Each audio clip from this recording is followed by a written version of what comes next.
Can you starve the tumor cell of their fermentable fuels and kill them? And the answer is absolutely. And then your question is, well, if that's so simple, how come no one's doing it? Cancer cannot be a genetic disease. And the reason why people think it is confirmation biased or hopeless ideology. And that seems to be locked into the entire system here. Could the foods you eat every day be feeding cancer? Dr. Thomas Seyfried's groundbreaking research uncovers the shocking truth. Cancer isn't just genetic, it's fueled by what's on your plate. Yet, most people have no idea which foods speed up their growth and which ones can help stop it. Why isn't this talked about more? The answer might change how you eat forever. Stay tuned as we reveal the hidden dietary culprits and simple changes that could protect you from cancer. Number 1. The root of the problem. Why cancer isn't just genetic. I was led to believe always that cancer was a genetic disease. It was a silent assumption. The field, the NIH, National Institutes of Health, National Cancer Institute, all say cancer is a genetic disease. Of course, I had no reason to question that until I started doing my own research and clearly seeing that something was really not right with this. We started that more recently when it became clear to me that cancer is a mitochondrial metabolic. For decades, we've been told that cancer is mainly caused by genetic mutations and bad luck written into our DNA. But Dr. Thomas Seyfried challenges this idea with a powerful revelation. Cancer isn't a genetic disease, it's a metabolic one. So, what does that mean? It all comes down to the mitochondria, the tiny power plants inside your cells. Their job is to produce energy efficiently, but when they become damaged, they stop functioning properly. Instead of using oxygen to create energy, they switch to relying on sugar and glucose storage. This energy shift is what drives cancer growth. If cancer were purely genetic, we'd see a clear pattern of inherited cases. But in reality, only about 5 to 10% of cancers come from inherited genes. The vast majority are linked to lifestyle and environmental factors that affect metabolism, not DNA. Seyfried's research turns everything upside down. It suggests that cancer isn't caused by random gene mutations, but by long-term damage to the mitochondria. And here's where it gets even more interesting. If cancer is metabolic, we can fight it by targeting metabolism rather than relying solely on genetic-based treatments. This explains why diet, fasting, and lifestyle changes can have such a huge impact. By restoring healthy mitochondrial function, we might be able to slow down or even stop cancer from growing. Number 2. How cancer cells process energy differently. Normal, healthy cells rely on oxygen to produce energy. This process, known as oxidative phosphorylation, is highly efficient and keeps the body running smoothly. But cancer cells don't play by the same rules. Instead of using oxygen, they switch to a primitive survival method, fermentation. And their favorite fuel? Sugar and glutamine. So we realize now that cancer starts from a two-step process. Chronic damage to the ability of cells to produce energy through oxidative phosphorylation, which is our ability to breathe oxygen and produce CO2 from breathing. And that's step 1. There's a chronic disruption of oxidative phosphorylation, followed by step 2 is the protracted increase in fermentation, which is energy without oxygen. So then when we look at the mitochondria under the electron microscope, as has been done by many, many scientists, we see abnormalities in the number, structure, and function of mitochondria. This is where things get alarming. Cancer cells are like sugar addicts, thriving on glucose. Unlike normal cells, which can adapt to different energy sources, cancer cells are completely dependent on fermentation. The moment they stop getting sugar, they struggle to survive. That's why diets high in processed carbs and sugar create the perfect breeding ground for cancer to grow and spread. But sugar isn't the only problem. Glutamine, an amino acid found in protein-rich foods, is another fuel source cancer cells rely on. It helps them build, multiply, and become more aggressive. This is why targeting sugar alone isn't enough. Glutamine must also be addressed to cut off cancer's energy supply completely. Dr. Thomas Seyfried's research sheds light on this metabolic weakness. He argues that if cancer depends on fermentation, we can starve it by changing the body's energy sources. Instead of feeding it glucose and glutamine, we can switch to fats and ketones, nutrients that cancer cells struggle to use. This metabolic shift can slow down cancer growth and, in some cases, even shrink tumors. Number 3. The role of glucose, cancer's main fuel. Glucose isn't just an energy source, it's cancer's lifeline. Numerous studies have confirmed that cancer cells thrive on glucose, using it to fuel their rapid growth. In fact, research published in the Journal of Cancer Research highlights how cancer cells are significantly more dependent on glucose compared to normal cells. Unlike healthy cells, which can switch between different fuel sources, cancer cells rely almost exclusively on sugar through a process known as the Warburg effect. This effect, named after scientist Otto Warburg, reveals that cancer cells ferment glucose for energy, even when oxygen is available. This inefficient method allows them to grow uncontrollably, and the more sugar they have access to, the faster they spread. Lowering of glucose and the elevation of ketone bodies was strongly linked to the success of managing cancer, and that brought us to the work of the scientist Otto Warburg from Germany in the 20th century. The connection between high sugar diets and cancer isn't just speculation. It's backed by years of research showing that increased glucose intake correlates with higher cancer risk and tumor progression. A study from the Journal of Cancer Research found that cancer cells consume glucose at an alarmingly high rate, making them highly sensitive to fluctuations in sugar availability. That's why Albert Schweitzer, the great humanitarian physician, looked at 40,000 people in the African. He never saw cancer in any of these patients. So he said, wait, no, what's going on? Why these Africans don't get cancer? Why the Inuits never? Now the problem is the Inuits are loaded with cancer, type 2 diabetes, cardiovascular disease. As soon as the Western diet comes in, highly processed carbohydrate foods put you in a state of inflammation. Inflammation damages respiration. So chronic inflammation can damage respiration in a population of cells in some tissue. This is why PET scans, which detect cancer, work by tracking glucose consumption. Cancer cells absorb sugar at a much higher rate than surrounding tissues. But here's where it gets even more concerning. Modern diets are packed with hidden sugars, from processed foods to sugary drinks, making it easy to feed cancer cells unknowingly. Excess sugar not only provides energy for tumors, but also creates chronic inflammation, insulin resistance, and metabolic dysfunction, all of which contribute to cancer's growth and survival. By cutting down on sugar and switching to a diet that stabilizes blood sugar levels, the body can create an environment where cancer struggles to survive. Number 4. Glutamine, the silent co-conspirator. While glucose is cancer's primary fuel, there's another hidden player helping tumors grow glutamine. This amino acid, found in many protein-rich foods, serves as a backup energy source for cancer cells. Even if glucose levels drop, cancer can switch to glutamine to keep multiplying. Dr. Thomas Seyfried's research reveals that targeting glutamine metabolism could be just as important as reducing sugar intake in fighting cancer. Glutamine plays a major role in cell repair and immune function, but cancer cells exploit it for survival. Emerging research has shown that tumors are highly dependent on glutamine, especially aggressive cancers that thrive in low-oxygen environments. Scientists are now exploring therapies designed to block glutamine metabolism, cutting off cancer's alternative fuel supply. Some studies suggest that combining a low-glucose diet with strategies to limit glutamine uptake could significantly slow tumor growth. So, where is glutamine hiding in our diets? It's found in high amounts in foods like dairy, meat, soy, and processed protein supplements.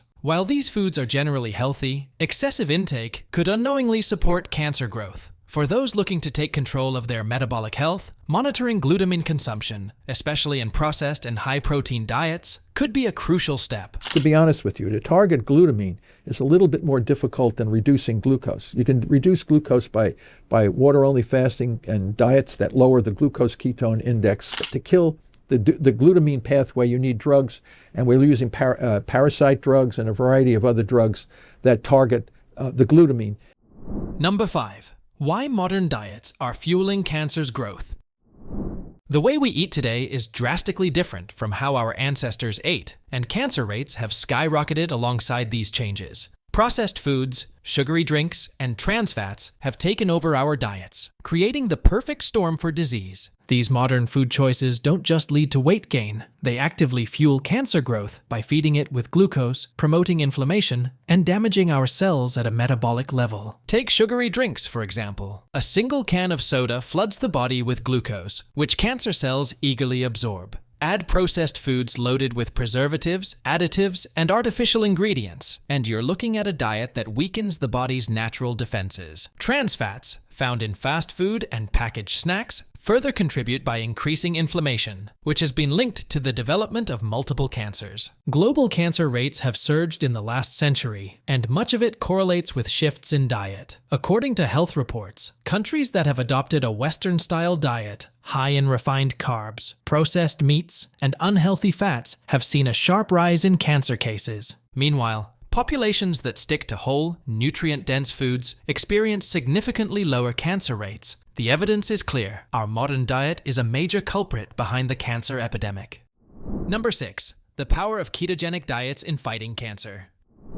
If cancer thrives on glucose, what happens when you cut off its supply? That's where the ketogenic diet comes in. This low-carb, high-fat diet forces the body to burn fat for fuel instead of glucose, effectively starving cancer cells of their primary energy source. Unlike normal cells, which can switch between glucose and fat for energy, cancer cells are heavily dependent on glucose. Without it, they struggle to survive. Studies have shown promising results. Research published in the Journal of Cancer Research found that cancer patients following a ketogenic diet experienced slowed tumor growth and improved overall health. What's the best way to manage cancer is pull the plug on their fermentation fuels. And there's only two fuels that can drive this beast, and it's glucose and glutamine. So they can't burn fats or ketone bodies because you need a good mitochondria oxidative phosphorylation system to generate energy from fats and ketone bodies. Another study from Nature Medicine highlighted how reducing carbohydrate intake not only weakened cancer cells, but also enhanced the effects of traditional treatments. By keeping glucose levels low, the ketogenic diet also reduces insulin and inflammation, both of which play a significant role in cancer development. High insulin levels can promote tumor growth, while chronic inflammation creates an environment where cancer cells thrive. A ketogenic diet disrupts this cycle, making it harder for cancer to spread. So the fats and ketone bodies, though, help the heart, help the brain, especially for ketone bodies. So you mentioned, as you said, all of these different chronic diseases can be improved significantly by this metabolic approach, because when you burn ketones, you essentially increase the metabolic homeostasis of normal cells. And the cancer cell is marginalized. It can't use the ketone body or the fat. So you really put them in a very compromised position. Many doctors and researchers believe that integrating a ketogenic diet alongside conventional treatments could make a significant difference in fighting cancer. By simply changing the way we eat, we may have more power over our health than we ever imagined. Number 7. How fasting impacts cancer cells. Fasting might seem like a strange way to fight cancer, but it's actually a powerful tool in depriving cancer cells of their much-needed energy. When we fast, our body enters a state called ketosis, where it starts breaking down fat for fuel instead of glucose. Since cancer cells are heavily reliant on glucose, depriving them of this sugar can slow their growth or even kill them off. Intermittent fasting, which involves cycling between eating and fasting periods, has shown promising results in cancer research. Studies have revealed that fasting can make cancer cells more vulnerable to chemotherapy, making treatments more effective. Low carb, high fat, high ketone zone, then you can use small doses of a variety of drugs like 2-deoxyglucose, very, very low dose, a little bit of Dawn, very low doses, and variety of other drugs. But if you fast long enough, just water only, we see blood glutamine going down and glucose goes down. And I know of many, many people who have completely removed their tumor with long-term water-only fasting. But, I'm not a physician. I can't tell anybody what to do or what not to do. All I can say is when I see people that have done long-term water-only fasting, more often than not. One study published in Science Translational Medicine showed that fasting for just 48 hours could reduce tumor size and improve the effectiveness of cancer treatments. Fasting doesn't just starve cancer cells, it also promotes autophagy, the body's natural process of cleaning out damaged cells. This can help remove cancerous cells before they can multiply. By switching between fasting and eating, your body is given time to repair itself while simultaneously depriving cancer cells of their main source of fuel. If you're wondering how to incorporate fasting into your routine, start slow and safely. A popular method is the 16/8 approach, in which you fast for 16 hours and eat within an 8-hour window. This could mean skipping breakfast and having lunch around noon, then stopping food intake at 8 p.m. It's an easy way to start without feeling overwhelmed. Always listen to your body, and if you're unsure, consult a doctor or nutritionist Before beginning any fasting regimen, especially if you're dealing with a medical condition, fasting can be a game changer, but it's important to approach it safely and with guidance. Number 8. The worst offenders. Foods that make cancer worse. Certain foods can actually fuel cancer, making it worse. Let's dive into the worst offenders you should watch out for. First, sugary drinks. Whether it's soda or fruit juice packed with sugar, these drinks spike your blood sugar and feed cancer cells. High sugar intake leads to inflammation, which accelerates cancer growth. Plus, sugary drinks contribute to weight gain, which is another cancer risk. Next, refined carbs like white bread, pasta, and pastries. These are quickly converted into sugar in the body, raising insulin levels. High insulin promotes cancer cell growth and disrupts healthy cell regulation, turning your body into a fuel source for cancer. Processed meats. Bacon, sausages, and hot dogs are also dangerous. Packed with preservatives and nitrates, processed meats have been linked to higher colorectal cancer risks. These chemicals damage DNA, encouraging cancerous mutations. A typical meal of processed foods, like a burger, fries, and soda, combines refined carbs, sugar, and unhealthy fats, all of which feed cancer cells. These foods not only increase your risk, but provide cancer with the nutrients it needs to thrive. Avoiding these foods can help protect your body and reduce cancer risks. Number 9. The best foods for mitochondrial health. When it comes to protecting your mitochondria, the powerhouses of your cells can make all the difference. First up, avocados. These creamy fruits are packed with healthy fats that support mitochondrial function and reduce oxidative stress, keeping your cells working optimally. Next, leafy greens like spinach and kale. These are loaded with antioxidants, which help reduce free radicals that can damage mitochondria. Antioxidants also play a key role in reducing inflammation, which can otherwise harm your cells. Berries, like blueberries and strawberries, are also great choices. They're rich in antioxidants, particularly anthocyanins, which support mitochondrial health and combat oxidative stress that could lead to cancer growth. Olive oil, especially extra virgin, is another powerhouse. It's full of healthy fats that help reduce inflammation and protect mitochondria from damage. This oil is also packed with polyphenols, which are antioxidants that can enhance mitochondrial function. Finally, wild-caught fish like salmon and mackerel provide omega-3 fatty acids, which are crucial for reducing inflammation and promoting healthy mitochondrial activity. Incorporating these foods into your diet can help strengthen your mitochondria, boost your energy, and lower your risk of disease. Number 10. Why the medical industry focuses on genetics over metabolism.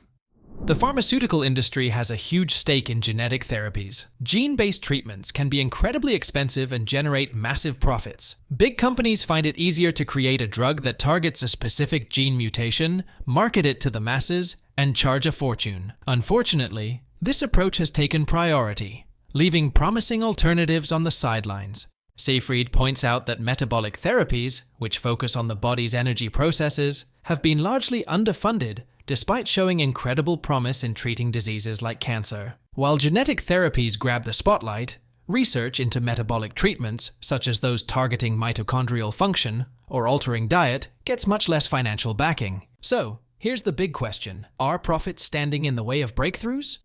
Number 11. The connection between obesity and cancer.